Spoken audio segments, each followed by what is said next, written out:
इस दुनिया में कई प्रकार से खून हुए हैं। उन खून की वजह भी अलग अलग रही है, पर मैं आज आपको जिसके बारे में बताने जा रहा हूँ उसने 2000 से भी ज़्यादा खून किए हैं। नमस्कार दोस्तों, यह बात है रोम की, जहाँ 17वीं शताब्दी में बहुत सारे लोगों की डेथ छोटी मोटी बीमारियों की वजह से हो रही थी। अगर किसी को जुकाम या खांसी भी हो जाता था तो अच्छा खासा आदमी भी नहीं बच पा रहा था, और ये सब मौतें अलग अलग जगह पर हो रही थी, जिस वजह से सब यही सोच रहे थे कि ये सब मौतें नेचुरल है और कोई भी उन पर ध्यान नहीं दे रहा था। ये बात है 1630 ईस्वी की, जब रोम में सिसिली और नेपल्स ये दो शहर जहाँ पर एक गैंग काम करता था। उस गैंग को जहरीला गैंग भी कहा जाता था, क्योंकि यह जहर से लोगों को मार रहा था। इस गैंग की सरगना एक औरत थी जिसका नाम जूलिया तूफाना था। वह एक विधवा थी और उसकी एक बेटी थी। कहा जाता है कि जूलिया तूफाना की माँ को भी अपने पति की हत्या के लिए फांसी की सज़ा हुई थी, जिसके बाद ही वह रोम आ गई थी, क्योंकि उसका बाप भी उसकी माँ को मारता था। उस समय रोम इटली में पुरुष को ही सब कुछ समझा जाता था। जो पुरुष कहता था वही सब होता था।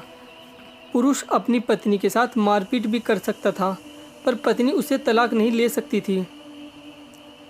उस समय जूलिया के पास कुछ ऐसी औरतें आती थी जो उसे जानती थी और अपने पतियों से परेशान थी। इन सब के बाद जूलिया के दिमाग में यह बात आ गई कि वह अपने पतियों से परेशान औरतों की सहायता करेगी, और इसके बाद उसने एक ऐसा जहर बनाया जो कई प्रकार से इस्तेमाल किया जा सकता था और किसी को उसके बारे में कुछ भी नहीं पता चल पाई। जूलिया ने उस जहर का नाम रखा था एक्वा तूफाना। इसके बाद उसने उन औरतों को वह जहर देना शुरू कर दिया जो अपने पति से परेशान थी। वह ऐसा जहर था जिसे क्रीम में, सेंट में, पानी में या खाने पीने में मिलाया जा सकता था, क्योंकि उसकी ना तो कोई गंध थी और ना ही उसका कोई स्वाद था। अब अपने पतियों से परेशान औरतों ने वो जहर अपने पतियों को देना शुरू कर दिया, जिससे वे सब मरने शुरू हो गए। इससे मरने के बाद कोई भी यह नहीं पता लगा पाया कि यह जहर से मरा है या किसी बीमारी से, और यह काम काफ़ी समय तक चलता रहा। कहा जाता है कि जूलिया तूफाना के पकड़े जाने की कहानी भी दिलचस्प है। एक औरत जो अपने पति से परेशान थी, यह बात उसने अपनी महिला मित्र से कही।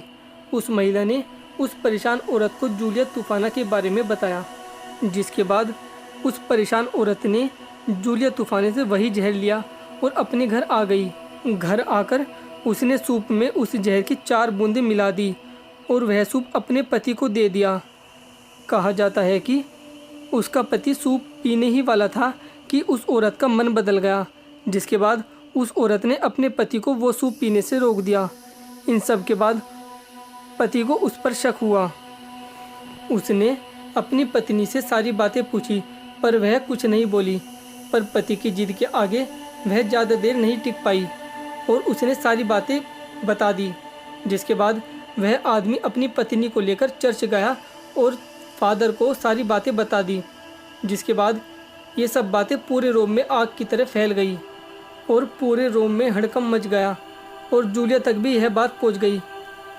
जिसके बाद उसने एक चर्च में शरण ली। उस समय चर्च के फादर को सब कुछ समझा जाता था।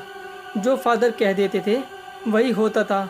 तो चर्च ने जूलिया को निर्दोष साबित करने की तैयारी कर ली। पर तभी रोम में एक अफवाह फैल गई कि जूलिया ने अपनी बेटी और अपने गैंग के 3 साथियों के साथ मिलकर रोम के पानी में जहर मिला दिया है। इससे रोम की जनता भड़क गई और उस चर्च के सामने इकट्ठा हो गई जिसमें जूलिया थी, और उस भीड़ ने फादर से कहा कि इसे हमारे हवाले कर दो। जिसके बाद फादर ने जूलिया, उसकी बेटी और उसके 3 साथियों को पुलिस के हवाले कर दिया। जिसके बाद जूलिया को पुलिस टॉर्चर करती है और जूलिया पुलिस को सब कुछ बता देती है कि उसने पिछले 25 सालों में अनगिनत लोगों को जहर दिया है, पर कुछ के नाम ही उसने लिखे हुए हैं और वो लगभग 600 है। इसके बाद वहाँ की चर्च ने 1559 में जूलिया, उसकी बेटी और उसकी गैंग के 3 सदस्यों को मौत की सज़ा सुना दी। लेकिन इस केस में जो सबसे रहस्यमयी बात हुई वो ये थी कि जिस दिन जूलिया को फांसी होनी थी उसी दिन जूलिया जेल से गायब हो गई। और किसी को कहीं भी नहीं मिली, पर उसकी बेटी और उसकी गैंग के 3 सदस्यों को मौत की सज़ा दे दी गई, और उन दर्जनों औरतों को भी जिन्होंने अपने पति को जहर देकर मारा था, पर जूलिया का कभी कुछ पता नहीं चल पाया। दोस्तों, अगर आपको हमारी यह वीडियो पसंद आई हो तो वीडियो को लाइक करें, हमारे चैनल को सब्सक्राइब करें और वीडियो को ज़्यादा से ज़्यादा शेयर करें। धन्यवाद।